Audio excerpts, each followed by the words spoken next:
અમદાવાદમાં મહાનગરપાલિકાની મતગણતરી માટેની તૈયારીઓ પૂર્ણ કરવામાં આવી। એલડી એન્જિનિયરિંગ કોલેજ ખાતે મતગણતરી યોજાશે।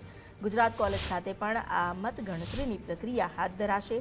એલડી કોલેજમાં કુલ 24 વોર્ડની ગણતરી થશે। મતગણતરી કેન્દ્ર પર પોલીસનો ચુસ્ત બંદોબસ્ત ગોઠવાશે। એલડી કોલેજ ખાતે કુલ 600 પોલીસકર્મી તૈનાત, 1 ડીસીપી અને 3 એસીપી સંભાળશે સુરક્ષા।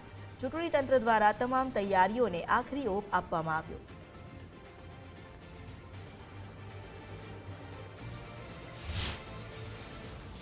મહાનગરપાલિકાની ચૂંટણી માટે મતગણતરી હાથ ધરાનાર છે। એલડી એન્જિનિયરિંગ કોલેજની વાત કરીએ તો 24 જેટલા વોર્ડ માટે અહીંયા ગણતરી કાઉન્ટિંગની પ્રક્રિયા હાથ ધરાવવાની છે। પહેલાં તૈયારીઓને આખરી ઓપ આપવામાં આવી રહ્યો છે। આપ જોઈ રહ્યા છો પોલીસ બંદોબસ્ત। પોલીસની દ્રષ્ટિએ વાત કરીએ, સુરક્ષાની દ્રષ્ટિએ વાત કરીએ તો 600થી વધારે જેટલા પોલીસકર્મીઓ અહીંયા બંદોબસ્તમાં તહેનાત રહેવાના છે, જેમાં 1 ડીસીપી કક્ષાના અધિકારી, 3 એસીપી કક્ષાના, 15 જેટલા પીઆઈની સાથે 600થી વધારે જેટલો પોલીસ બંદોબસ્ત આ આખી કાઉન્ટિંગની પ્રક્રિયા હાથ ધરાવવાની છે એમાં હાજર રહેવાના છે। આ એલડી એન્જિનિયરિંગ કોલેજની વાત કરીએ તો 24 જેટલા વોર્ડનો સમાવેશ થાય છે કે જેની મતગણતરી અહીંયા હાથ ધરાવવાની છે।